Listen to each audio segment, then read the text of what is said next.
Couple of more interesting value stock picks coming your way, courtesy of our value stock strategist, Tracey Ryniec, who just happens to be right here with me, to tell us more about them. East West Bancorp.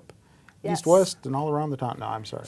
Yeah, I don't think I've ever covered them, but I'm getting desperate now for the value stocks. And I said it would be banks and insurance companies because a lot of them do still have value here. So I went with the bank, Okay. But this is an interesting one. It is East West Bank Holding Corp, something like that, but it's basically the holding company for East West Bank, Okay. which is headquartered in Pasadena, and they are East West because they do a lot of business with the Chinese American community. So they have a whole bunch of branches on the West Coast, and then they have some branches in China and Hong Kong. So they do a lot of business back and forth, and it's a very niche business, especially with Chinese economy rising, and a lot of Chinese Americans and this Chinese coming to the United States. This is a good business to be in. They're a traditional bank otherwise. They do loans to small and medium-sized companies.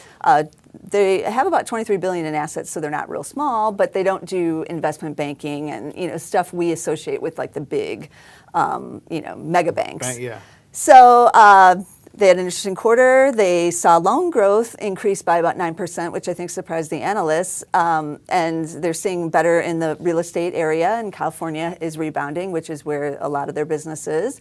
So, things are looking up for them. They raised guidance for the full year about 4 or 5 cents, but they only beat by a penny, so that was a good thing. And you can see I put up the estimates here because they gave a guidance range of 205 to 209 for the year, and the analysts are even more bullish already, and we already have a Zacks consensus of 211, so they're already thinking that this new guidance might be even conservative. That's about 12% earnings growth, which is real nice for a bank. Sure. And the chart is kind of crazy. They financials have been booming in 2013, and this is no exception. They're trading around 14.5 times. They're not real cheap here, but they do have the growth. Things are looking up again in California. And, they pay a dividend, 1.9%, and they're buying back shares, which is nice for the shareholders. So for like a smaller to medium-sized bank, this could be an interesting option. Okay. This other company that you've, I won't say dug up, but that's come on your radar is Magna International. Now, they're not an insurance company. They're an auto parts supplier. Yes.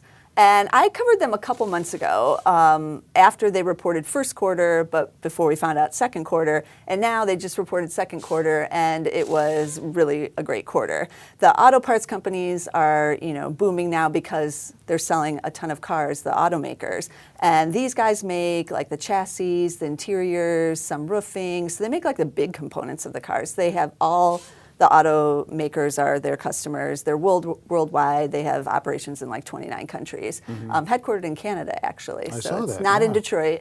But they've been around a long time, and they know the business, and the business is good right now. They, like I said, just reported the second quarter. They beat by 11%, so it wasn't even close. The analysts really can't keep up with what's happening in the hot auto market. You can see the estimates are really starting to surge here. Earnings are expected to grow this year about 6%, but that keeps changing as they are doing better every quarter, and another over 20% for next year. So 2014 is expected to also be strong as the number of cars both in North America and overseas grows. Now, an interesting thing about them is that they actually had a better quarter as far as sales go than what production levels were like in North America and Europe. So they're really controlling their costs here, but as Europe increases, which it's expected to do. It's been, they haven't been selling a lot of cars over there because of the austerity measures and them being in recession, basically. They're starting to come out of it now. So if we're getting these good quarters out of the automaker or the parts makers now, it's going to be even better once Europe is like really in a rebound as far as auto sales, which is expected in 2014. So I think that's why, you can see the 2014 numbers really jumping here. The chart for these auto parts makers has been really phenomenal. Like if you look at it, it's like this is one of the most beautiful charts I've ever seen. Just going straight up for like the last year. But there is still a lot of value here. It's trading about 13 times. That's, under the S&P 500 average here. So it's not overvalued. It's got the earnings growth. And as long as the auto market continues to do what it's doing, which it's expected to at least through next year, then the parts makers will follow right along.